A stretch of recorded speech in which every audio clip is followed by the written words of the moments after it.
Welcome, everybody. Thank you for being interested in 1031. I mean, I'm still interested in it, so I guess I shouldn't wonder that you are as well. Again, for those of you who don't know me, I'm Toya Butler. I am a real estate attorney. I tell people real estate attorney, and I landed 28 years ago, seems like just the other day, landed in the tax world of 1031 exchanges. So not a tax attorney, but have been doing this work now for so many years. And just to give you a sense of what we're seeing in this office, we have for the last several years been averaging about 100 exchanges a month. And of course, we didn't see that in April and May, but they came rushing back, this fall. And everybody was ready to get back out there and do their real estate work again. And we set up 171 in the month of September, 142 in October. This month, I think we'll be back to our steady 100. So we really are seeing 1031 exchanges at a normal clip at this point in time. In fact, this outline today that we're going to go through is a combination of the latest, the new developments in 1031, what's going out there in the courts, case law, rulings from the IRS, all of that, plus kind of a finger on the pulse of what we're seeing in our office, trends that we're seeing in our office. So as we're going through the materials today, it's mostly the latest developments, but I will also share with you what we're seeing in the way of work that we're doing for our clients. We do have a Q&A feature here. I'll try to keep an eye on it so that if you have questions, I really welcome your questions. I was never eager to be on the radio, just speaking to a microphone, but here's what we've come to. I'm just speaking to the group, kind of imagining your faces out there. If you do have questions, ask them. Each slide is going to be an entirely different subject matter. So if you have a question pertinent to that slide, do post it, and I will try to keep an eye on that feature of our message. And I will tell you that we're recording this, so we will put this up on our website in a day or so. So if you had to step aside, why, you'll be able to pick it up later on. And for those of you who are real estate brokers and for tax professionals, real estate brokers licensed in Oregon, we can give you 1 hour credit. Tax professionals, we can give you a CPE credit.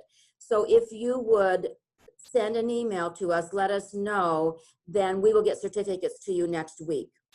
So do let me know if you need a certificate for continuing education. And as I'm speaking today, I am going to imagine that we have a real diverse group here. The credits are for tax people and for Oregon real estate brokers, but we probably have in attendance today perhaps some tax professionals, some attorney or two, we may have lenders, financial advisors, and we certainly have investors attending this as well. Now, this is really high-level stuff that we're covering today. We'll hit a bit of the fundamentals toward the end, but do know that it's kind of the high level, not the fundamentals. But just a couple fundamentals before I do get started.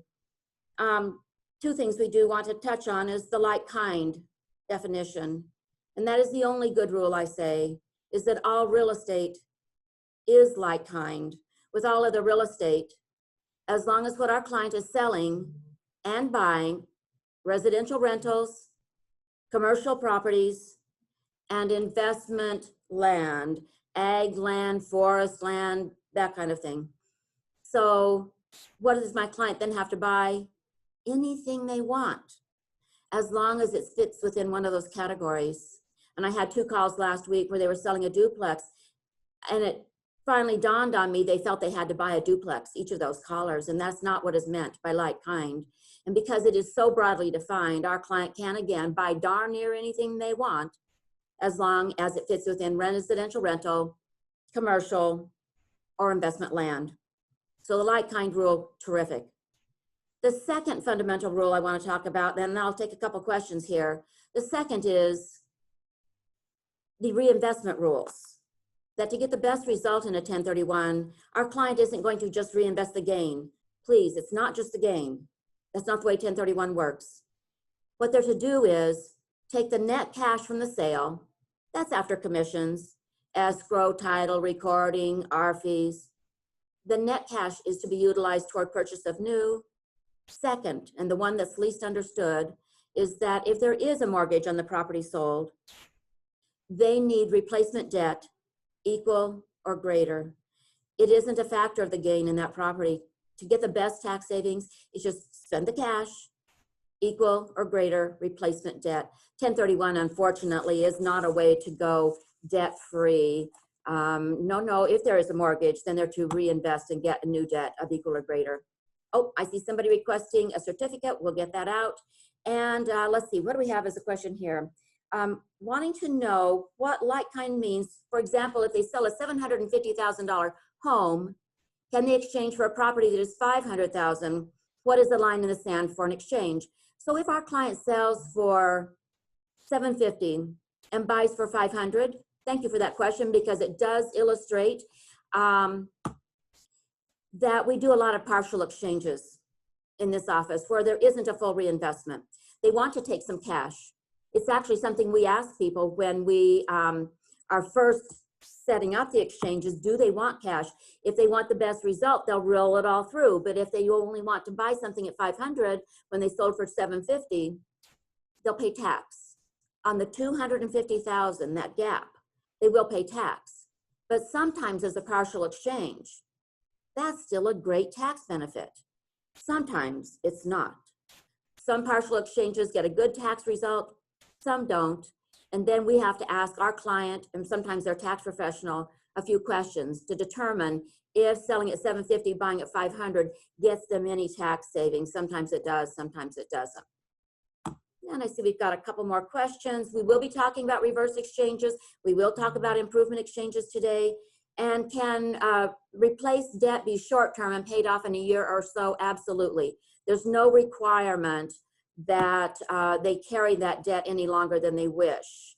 There's more to that conversation, but I will just say, yes, they can pay that debt off later on if they wish. Okay, so now let's go ahead and move on to our first slide. If I can get my screen to move, why isn't it going? Here we go. Okay, let's talk a little politics here. So what's in, what's out? Well, 1031, is 1031 out? And I'm sure that you've all heard, and we've had some, information in newsletters in the past few months. So here we are with, we do know the result of the election, and we're going to have a Democratic president. In his tax proposal, there is a provision to cap 1031. Wouldn't get rid of it, but would cap it. And that would be for anybody with an income above 400,000. We've been hearing that, 400 this and 400 that for a while. Eliminating 1031 eligibility for folks with incomes above 400,000, which would be very unfortunate if it were in fact enacted. May I say that in Obama's tax proposal, the whole of his presidency, he had a cap at $1 million that never came to pass. Couldn't get it through Congress. And long story short, we don't think that Biden realistically will get that through either. And in fact, he's not really got 1031 in his gun sights. But, as a platform, it is in there that for income above 400.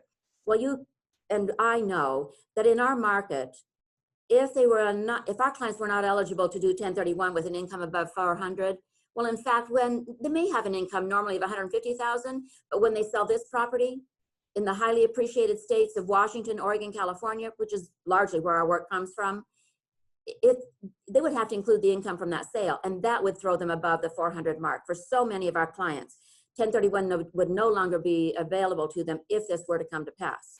Now, the bullet point about lobbying, even leading up to the election and not knowing the outcome, we have been, as an industry, myself, another attorney here in the office, and other similar folks across the country, have been lobbying the Democrats, the House Ways and Means, the Senate Finance, and those Democrats that are close to Biden in anticipation that he might in fact be elected.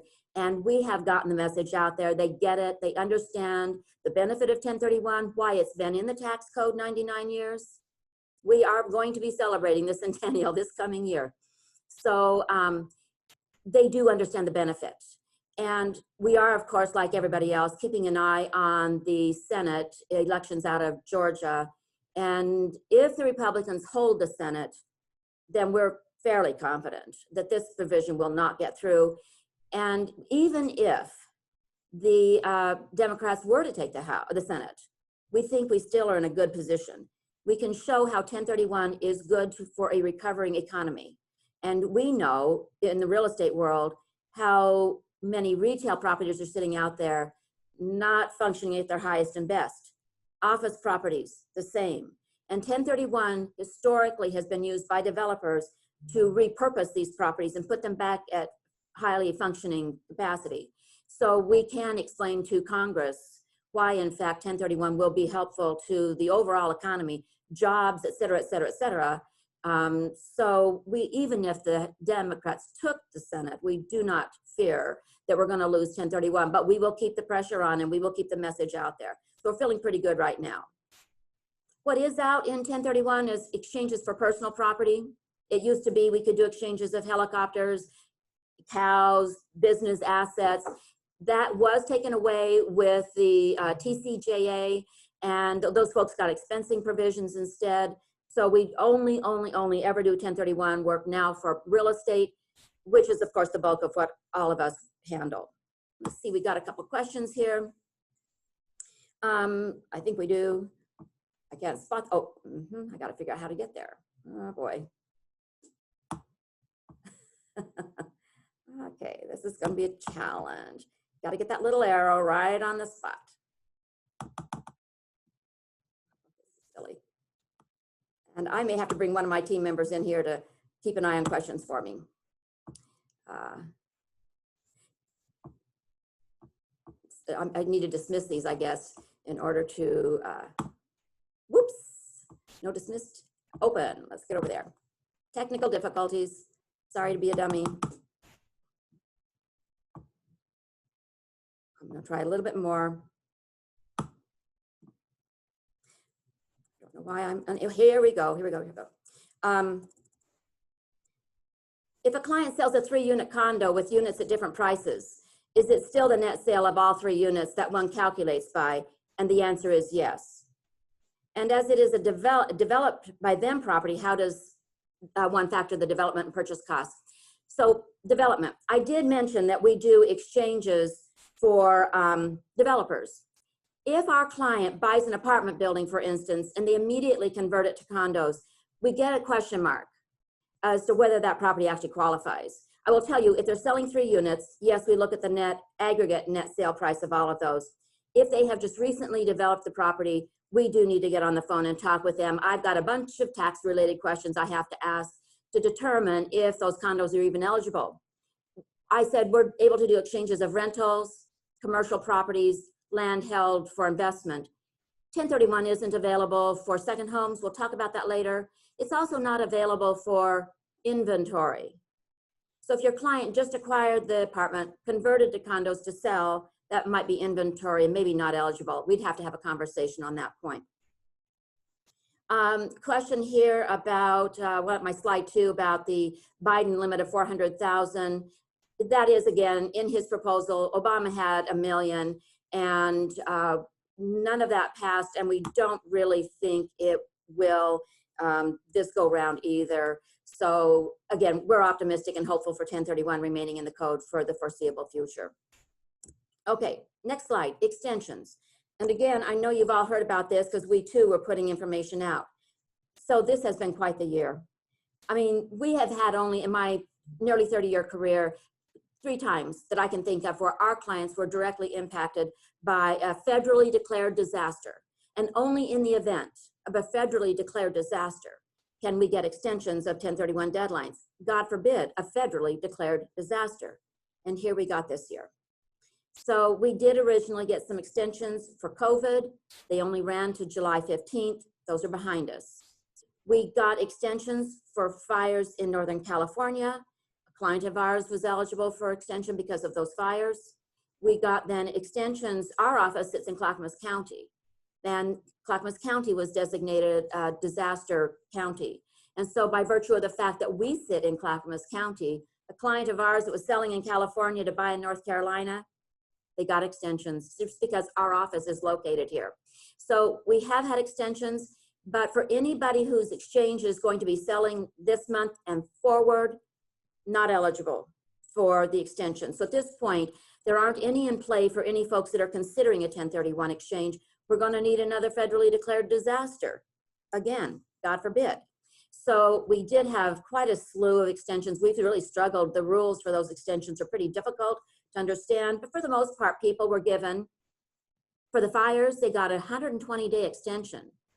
On the 45-day deadline, 120 days. And they got a 120-day extension on the 180. For the fires, they were very generous. They weren't as generous for COVID, but they were very generous for the fires. Here we come to the slide on improvement exchanges. And improvement exchanges, this is purely a product of our market. You can't find them something they want to buy. It isn't out there. The inventories are so slim. So a couple of ideas they'll come up with is, can I buy a lot in Pacific City and build a house on it? And the short answer is yes. The medium answer is theoretically yes. And the long answer, we don't end up generally doing an improvement exchange once I go through all the particulars. And and it's really lack of inventory that is driving this question. I'll get the question twice a day. We'll do 2 a month. Why don't we do more? Here's the 2 reasons why. First of all, 180 days.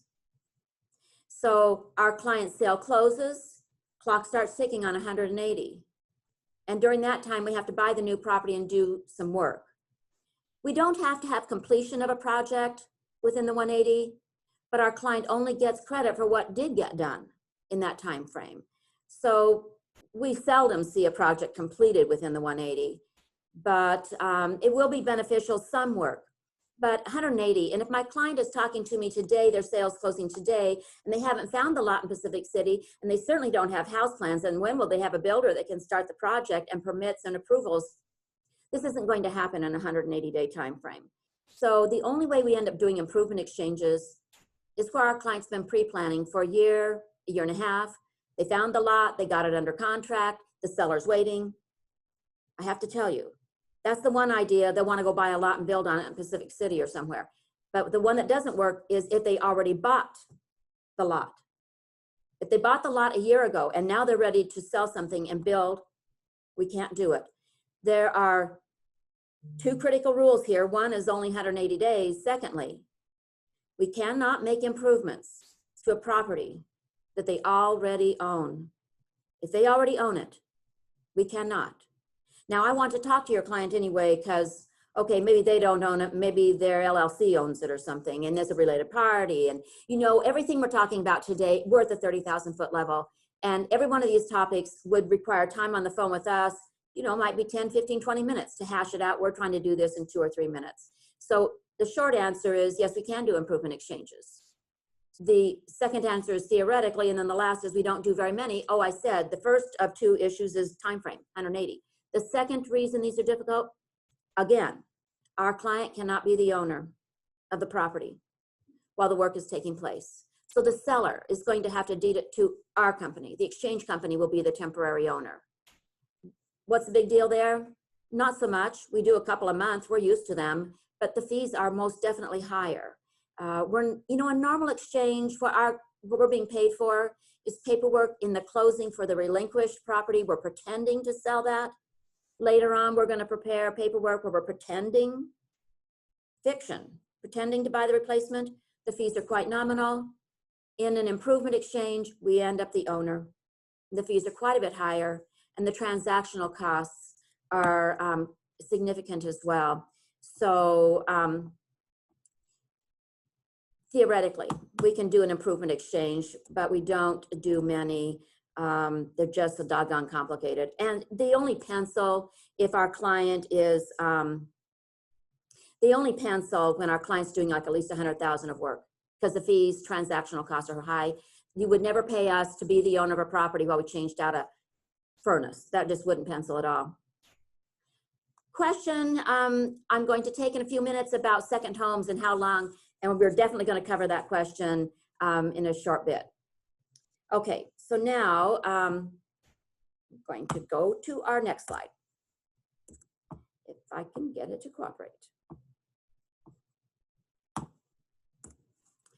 Reverse exchanges. So here we are with reverse. And again, this is the market driving this conversation. And I will tell you that I get probably 5 calls a day about reverse exchange. They want to buy first, sell later. Why would they ask about a reverse? Because it's so difficult to find anything that once they do find what they want to buy, they basically need to buy it. And the seller isn't going to wait around while they get their old property sold and closed. So the question is, can I buy first, sell later? And the answer is yes. Short answer is yes. The longer answer is how. Now for my 5 calls a day, we will end up doing about 5 of these a month. They're a little easier because we're not talking new construction. They're a little easier to pull off. But a reverse exchange, they're buying first, selling later. Disregard the citation there. This is an outline I use for attorneys and CPAs. We won't be talking about those particular points. I just want to talk about the concept of reverse. And there's 2 important points about a reverse exchange. Yes, they can buy first, sell later, but first of all, they cannot be the owner of both properties at the same time. Might sound a little familiar, right? They can't be the owner of both at the same time. So the exchange company will have to be the owner of either the new, which is typical, or the old. Sometimes we have to hold the old. For improvement exchanges and reverse exchanges, there is no cookie cutter. These are customized exchanges, everyone, customized to the client's particular scenario. We end up being the owner. The fees are going to be higher. Whoop, didn't mute that phone. And we'll just mute that phone. And I think, there we go. Oops. So we end up having to be the owner. Our fees are going to be higher. They're going to have extra closings maybe. They might have extra title insurance. There's a lender involved. There's going to be other fees. So we have to be the owner. Very complicating. And secondly, 180 days. That's not so difficult in a reverse exchange for you, the broker. Speaking to the brokers in the audience, it's not that difficult for you, the broker, to get their old property sold and closed within 180, not in the current market. But it is challenging for your client to buy something first while their equity is still tied up in the old property. So yes, we can do it, and we do about 5 a month, but that's out of 5 phone conversations a day, literally 5 a day. Let's see, we've got a couple questions here. Let's see. Can a party use an exchange to acquire the balance of a partner's interest in a property? So if they own half of a property, 50% with somebody else, can they buy the other 50%? The short answer is yes. That's very cool. We buy a lot of fractional interests. They go out and buy a piece of a property. We can actually buy a piece of a property our client already owns. Yes, we can buy that other party's interest in the property. So your client then owns 100%. There's one point I'll mention to that though. We have to look and see who is that they're buying from. If it's a related party, if it's a family member, we may have some difficulty with that. There's a basic rule, and I think it's coming up in a slide about related parties, but fundamentally we can buy out a co-owner in a property that our client owns. Let's see, do we have any other questions there? I think we have pretty well covered those. Okay, so reverse exchanges, yes, but they are expensive and they are a hassle for the client. I mean, we're used to doing them, but they are a bit more challenging. And it looks like we have one more question. Why can't? Can you buy a property in a reverse exchange if you are getting financing? How does the lender regard the accommodator for financing? So it depends on what kind of property we're buying. If we are buying a commercial property with commercial financing, I will tell you, easy. Okay, relatively speaking. If it's a commercial loan, yes, the lender will work with the exchange company as the temporary owner of the property. Your client will be guaranteeing that loan every which way. We have quite a number of features that we build into that particular exchange to make it okay for the lender. So yes, if it's a commercial loan, the lender will do it. If your client, and we can do that with a $38 million apartment building in Phoenix, easy, more or less, compared to a residential loan. If your client is wanting to buy something that's a 1 to 4 unit residential rental, pretty much I'm not going to be able to do it, not with conventional financing. Why is that? When we take ownership of a client property, we form an LLC. The LLC will be the owner of the property. Fannie Mae, Freddie Mac, residential, they won't buy loans made to LLCs. They'll only buy loans made to individuals. The bank does not want to do an exchange. They do not want to do a loan, rather, where the borrower, if it's a 1 to 4 unit residential rental and the borrower is an LLC, they do not want to do that deal. So that will be, we won't really be able to do it with conventional. If the client has all cash, if the client can get private money, hard money, borrow it from grandma, but they're cash, they got cash sitting around, but not otherwise are we going to be able to get conventional financing for a reverse exchange when we need, when it's 1 to 4 unit residential. Now, I'm on to my next slide here, and this slide, cover your ears if you don't do commercial type of transactions. This scenario, this issue has to do mostly with commercial properties that are held by partnerships or LLCs, limited liability company. And at the time they're selling the property, they want to go their separate directions. Some want exchanges, some don't. This is the most difficult issue that we encounter in 1031, and I'm going to somewhat gloss over it because we could go for an hour. There are like 9 different solutions, and we call this a drop and swap. Is it out in 1031? Is it in? Well, they want to drop out of the partnership, LLC, those 2 words are interchangeable. They want to drop out right at the time of the sale and go their separate directions, and it's very logical to do it at time of sale. However, one of the fundamentals of 1031 is that the ownership of the new property needs to match the ownership of the old. Well, if the old has been held in a partnership or LLC, then that needs to be the buyer, borrower, owner of the new property.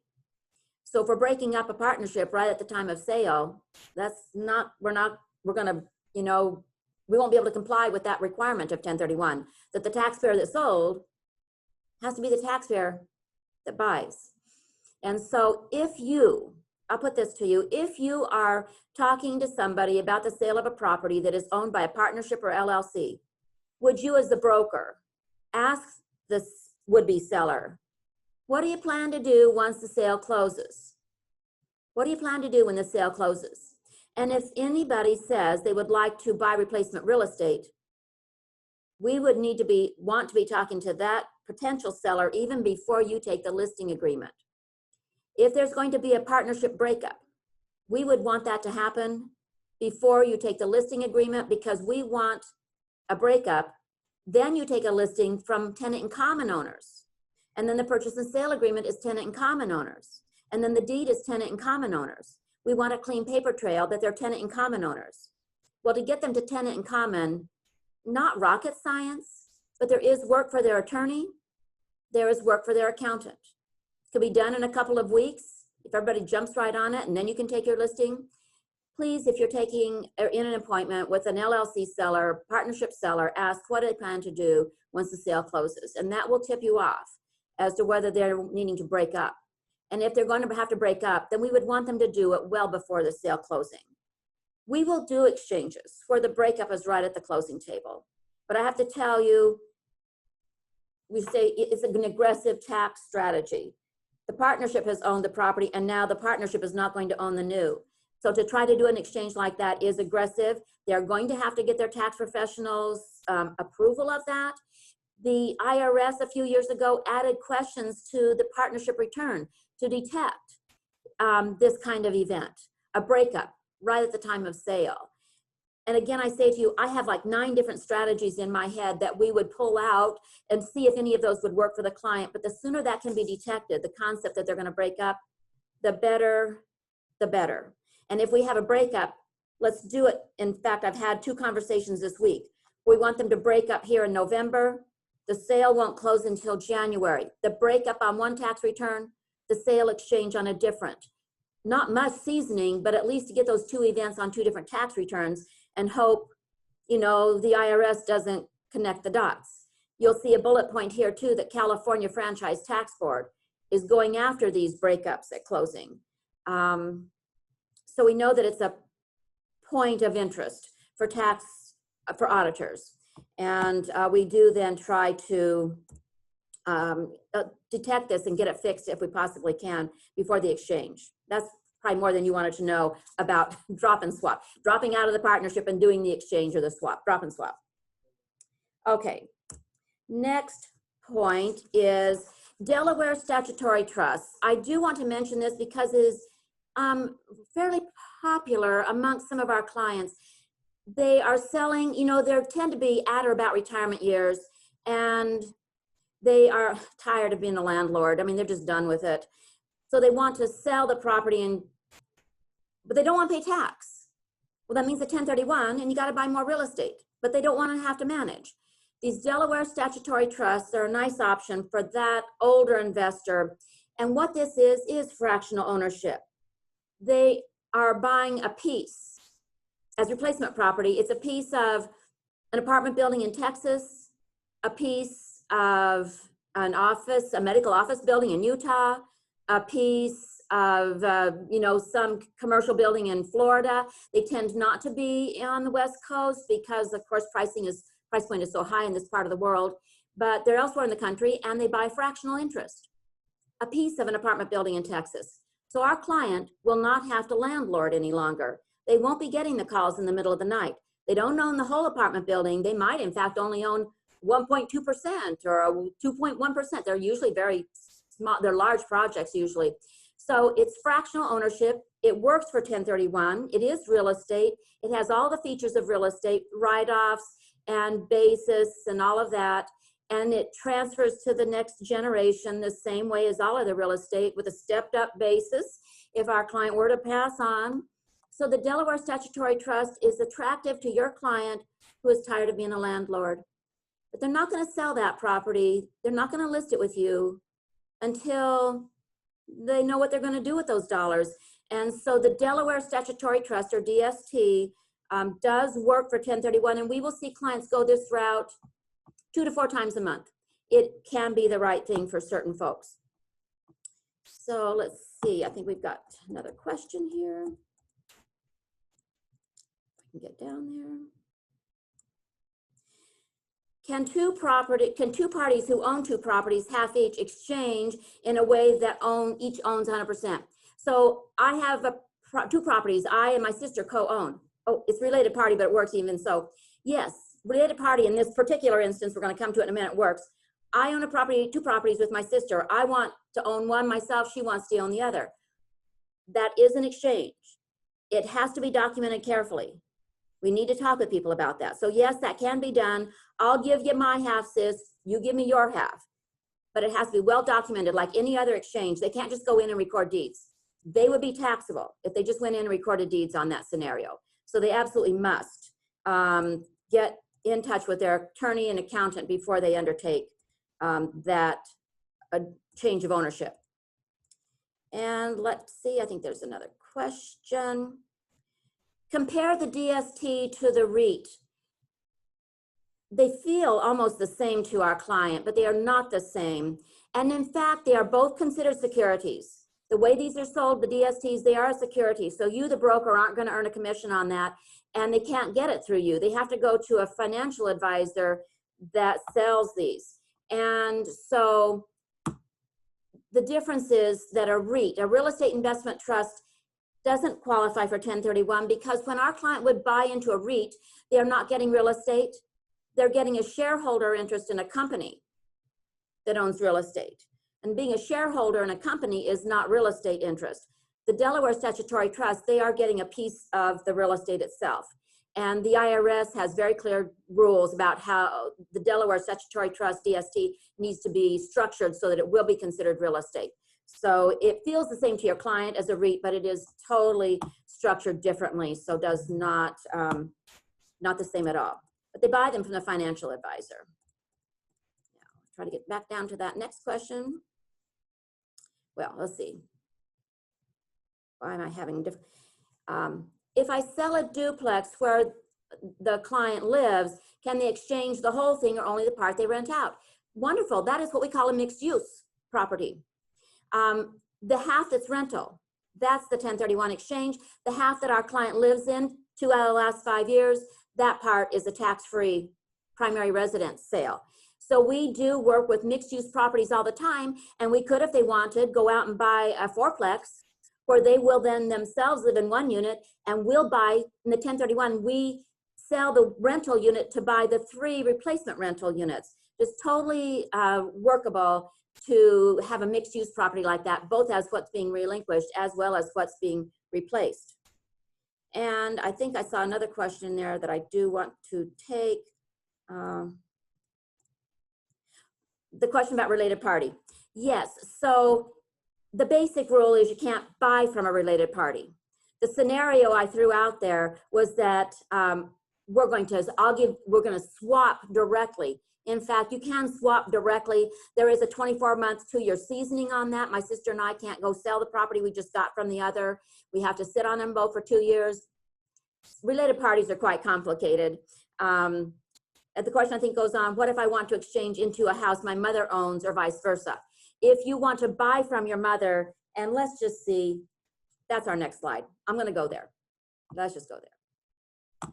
This related party issue is very significant in our world, and I do ask it of clients every time I speak with them. Here's what's out in 1031. Buying from a related party. Buying from my mom. I basically cannot buy from my mother. If it's her own home, I absolutely cannot buy from my mother. We've got clear ruling from the IRS. They will not allow me to buy from mom. Then the question comes up from the client, well, how's the IRS ever going to know it's my mom? We have different last names. Well, because the IRS is pretty clever, and they put on when a client does an exchange, they have to report that they did an exchange. And on that report form is a question. Did you engage in a related party transaction? My client's going to have to self-disclose they bought from mom, aside from the last names. We cannot buy mom's own home. What we could buy, and there's two thin exceptions. The basic rule is we can't. Two thin exceptions. Oh, well, if we're buying mom's rental house from her, we can buy mom's rental. If mom does her own 1031 exchange and goes out and buys something else as well. That's not usually the case. When we're buying from mom, she doesn't want more real estate. She wants to put the money in the bank. Then we look at a second exception. Well, if mom has to pay more tax on that deal, then I'm sheltering with my exchange. So let's say I had $10 of gain, I don't have to pay. Mom has $20 of gain and she's going to pay. She's paying tax on more than what I would have paid tax on, then we can, but basic rule is you can't buy from a related party. So for you brokers that are listening, your client is really supposed to work with you out there in the open market, buying from strangers. And the reason this is in our slide is, first of all, if we could buy from a related party, we would have 3 more exchanges a week. I kid you not. It's a very popular idea. If we could, we'd do a lot more work in this office. And it's in the slides because we've had 3 high-level rulings from the circuit courts saying, no, you basically can't buy from a related party unless they can fit within one of those exceptions. But we can swap with a related party. My sister and I, we can swap, sit tight for 2 years, and we can sell to a related party. If my son wants to buy the rental house from me, I can sell to him, but when we come around to buying from, we can't do it, and there's all kinds of rules basically prohibiting people from buying from related parties. And I think we've got another question here. Let's see if I can find it. Somewhere in there.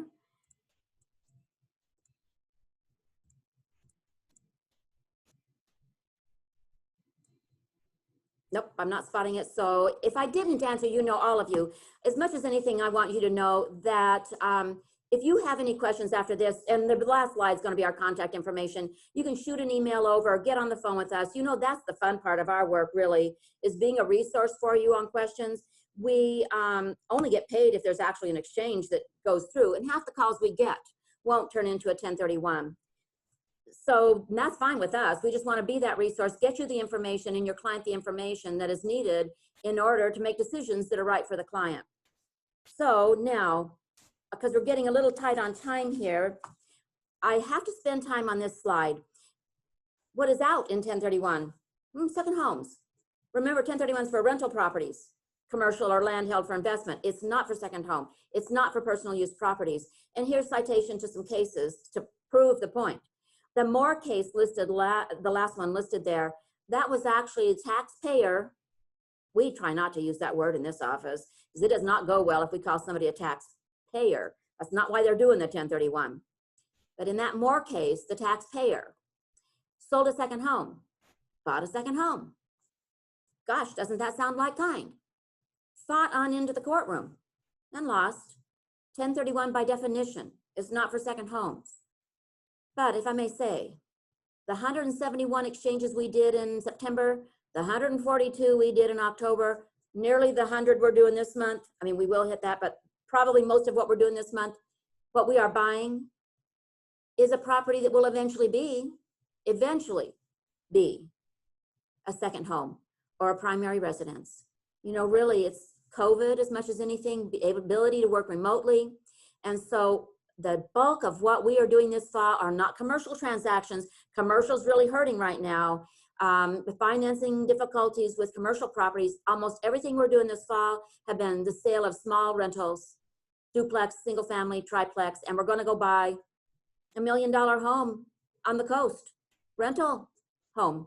And so it's properties that will eventually be, but our clients do have to be careful, they have to be patient. And what is cited here, the second bullet point, is a revenue procedure that the IRS put out in 2008, and it's very clear. We can buy a rental at the coast or Sun River or, you know, Suncadia or Palm Springs or New Jersey. We can buy a property, and if our clients will follow that revenue procedure, it's a 24-month process. 24 months, they have to be careful. In the first 12 months, 14 days of fair market rent, that's all. In the second 12 months, 14 days of fair market rent, that's all. But also their own use, pretty much capped. I'm simplifying for purposes of time today, but pretty much capped at 14 days in the first 12 months themselves in the property and 14 days themselves in the second 12 months in that property. After 24 months of playing that game, then our client can in fact begin to use the property unlimited as that second home they've been wanting. So we do a lot, I mean, about a third of our work normally is buying something that will eventually be a second home or a primary residence. If our client's going to retire to Phoenix, just one yesterday, they're going to retire to New Orleans. We can do that, but they do have to be patient. Questions that are up about related parties. Related party is a narrow definition. It is only siblings and then lineal, parents, grandparents, children, grandchildren. So aunts and uncles and cousins and in-laws, those folks are not considered related. So it's a narrow definition, thank goodness. Okay, and on to our next slide. And here we go. What is out in our world are flips. And it was sort of the condo question that came up earlier, that if our client buys a triplex to convert to condos to sell, that's like a flip. And it's considered inventory. And 1031 is not for inventory properties, it's for investment. These long held, rental income, tax write-offs for that property, and then eventually sell. 1031 is they're eligible for 1031. But if they just want to buy a property to fix to sell, flips don't qualify. It doesn't have that rental history that is required for 1031. I'm going to skip the dealer status. We've sort of touched on that already. Again, condos that recently converted, that's dealer, probably not. I do want to talk about fair market rent. So a lot of the work we're doing also right now is if we're not buying a second home for our own client, we're buying a property, mom and dad are in Bend, we got to get them closer to us. We're going to sell the Bend property they've been residing in to buy a property in the Portland market, let's say, bringing them closer. And we can do that as an exchange, but what's critical is that when a family member is in the property in Bend, they have to have been paying, or at least my client has to show that they were paying fair market rent for the Bend property. When we move them to Portland, they will need to continue to pay fair market rent for the Portland property, at least for a period of time. We had some cases not that long ago, feels like the other day to me, and those cases made it quite clear. It's okay to have family residing in the property as the tenant, but the client, taxpayer, the exchanger, your client, they have to show fair market rent from that family member. And in these two cases, Adams, the kid wasn't paying fair market rent. Dad went into the courtroom and he won, but he was able to show between the rent the kid was paying and the renovation work, it equated to fair market. It's got to be fair market. The Johnson case, the kid wasn't paying rent, failed. He lost in the courtroom. So they do have to pay. Family can be in there, but they do have to pay fair market. If they can't afford fair market, my client effectively through a gifting arrangement will show they got fair market. Part was what mom and dad could afford, and part was the client taxpayer gifting to the parents enough to bring it up to fair market rent. What is out in our world, and I do want to be respectful of your time, and we probably need about 4 more minutes to get people their credit. So I'll wrap it up shortly. What is out is the do-it-yourself exchange. No, your client, you know, and what happens is you were so helpful. You found the replacement property, the seller waited. You got the old one on the market, you got a buyer. We're going to close the sale and the purchase within a few days of one another. Same day is really hard, but if you want to do it the same day, we'll try. But in any case, it's all put together. They're going to sell, they're going to buy, and then they look at you and say, well, why do I need an exchange company? Hey, we got it all worked out. Why do they need an exchange company? It's just the rule. I'll leave it at that. Here was a dad who decided instead of using an exchange company, he would use his son, the attorney, to be his exchange accommodator.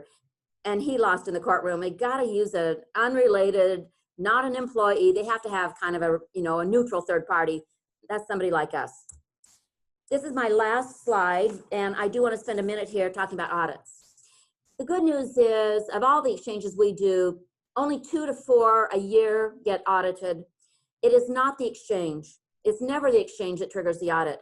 It is going to be something else on the tax return. And if I may just make this point, why isn't it the exchange? Well, an exchange is a tax deferral. It isn't that the tax bill on the gain went away. It just moved into the new property.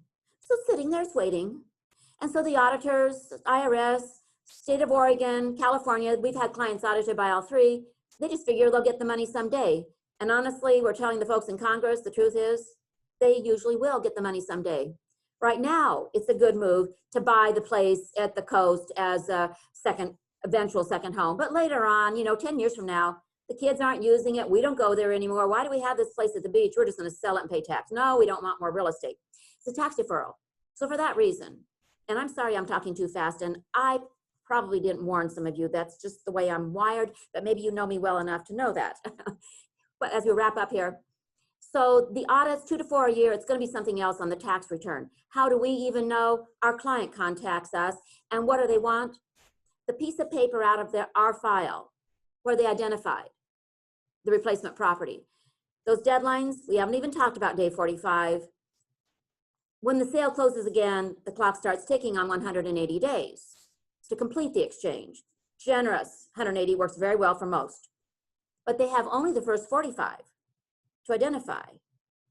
And that's too short for everybody, especially in this economy. But it has been even when we had tons of inventory. 45 days is not reasonable. But that's what we have as a rule. And so the auditors know if they pull a return and see an exchange there, to get the taxpayer, the word they use, to prove compliance with a 45-day identification requirement. Because we learned over the years how people try to play games around that. And well, anyway, so they'll get audited and they got to prove compliance with a 45-day. And you know, for most people, they can only put 3 on the list. The one they want and 2 backups, or if they're buying 2, the 2 they want and 1 backup. So this identification is so difficult, 45 days too short. And furthermore, let me describe what that identification needs to look like. It has to be in writing. It's just the rule. It can't be verbal. It's got to be in writing. It has to be signed. DocuSign works fine, but where clients of ours get into trouble is they sit down, you know, on that Saturday evening, their deadline, and they type up an email to us, and then they type their name at the bottom. That's not exactly a signature. Obviously, we won't see it till Monday, so it goes in the file, and let them argue with the auditor later why that's a good ID, even though it was missing a signature. It's to be in writing, it's to be signed. It's to be sent to a party to the exchange, which is really us, within the 45, and then lastly, it has to be, and this is the one that trips them up most, unambiguous. Unambiguous. Not a lot of wiggle room in there. If it's a condominium unit, they got to give the unit number. If it's a fractional interest, they got to tell us it's 1.2%.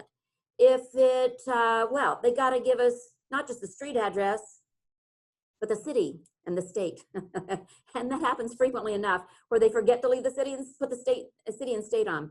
And I will tell you again, the audits are mostly around the day 45, but my final point here, and then I'll go to a few questions. And if you need to drop off, we've got you registered. You can go ahead and take off to the rest of your day, and I'll just keep talking while we've got questions here.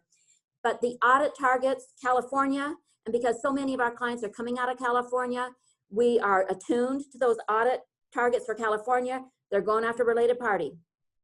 They're going after drop and swap, as I described.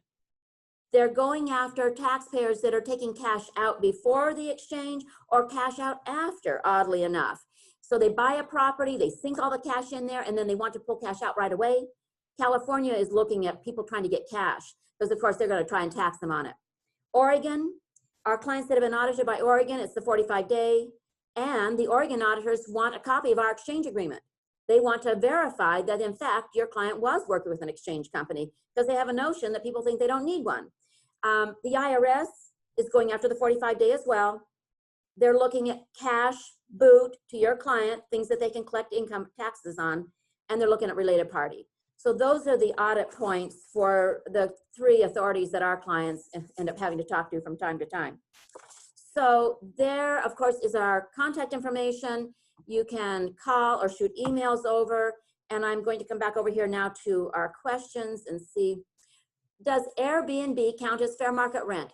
Thumbs up, yes it does. So our client doesn't have to place the beach property with a property manager over there. If they want to do their own Airbnb of that, that works just fine. A general question, is a commercial rental property to residential rental property exchange like kind? Absolutely it is. And we've had people sell an industrial warehouse for $2 million and go buy a $2 million rental house in Hawaii. They follow the rules. That's totally like kind and works beautifully. And somebody else is requesting a certificate. And I think that we have covered all the questions here today. And I haven't kept you, I think we're perfect, just perfect here. So thank you everybody for giving me an audience. You know, my family won't listen to me anymore on 1031. They've heard all of that, they never care to hear. So a great pleasure to, maybe we have another question here, let's just see. How long does your 1031 need to stay in a DST before you're allowed to exchange out? I'm glad you asked the question. We do have, and if we have any financial advisors, I hope I don't misspeak here. So the 2 reasons why clients will actually not go into a DST, it's not right for everybody. The 2 leading reasons they won't is, first of all, it isn't a temporary landing spot. When my client buys into a DST, they will get their cash flow, they'll get their monthly income off of the property, but that invested money is in there until the property is sold. It's just the way the rules were written, the IRS.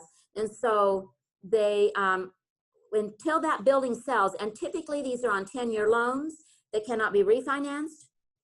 Under the rules, they can't refi. So within the 10-year time frame, that property is going to get sold. I think your client should expect that their money is in there 7 to 9 years before the property goes on the market and gets sold. At that point, they will have all of their options available to them. They can still do another exchange into another DST if they like that well enough, bring the dollars back here and work with the broker to buy something local, or they can take their money and pay tax if at that point in time the tax bill is preferable. So they really are, the lack of liquidity is one of the negatives of the DST. The other is the lack of control, which again, for my client who's at or about retirement, they're ready to give up control. But if we had a younger investor on the phone in their 40s, 50s, they might not like that lack of control. And I mean, when I say lack of control, they don't even get a vote about what happens with the property. There's a sponsor company that's running the show and they will make all decisions about the property. So when they go into a DST, they have to anticipate that's a long-term hold. And because they are securities, they're only available to accredited investors. That means folks with a net worth of $1 million or more, exclusive of the primary residence or certain income amount. So they're not an option for everybody. And okay, we've got some folks requesting certificates, so we will get those out. And I say, let's head on to the rest of our day. Thank you everybody for being here. Have a good day.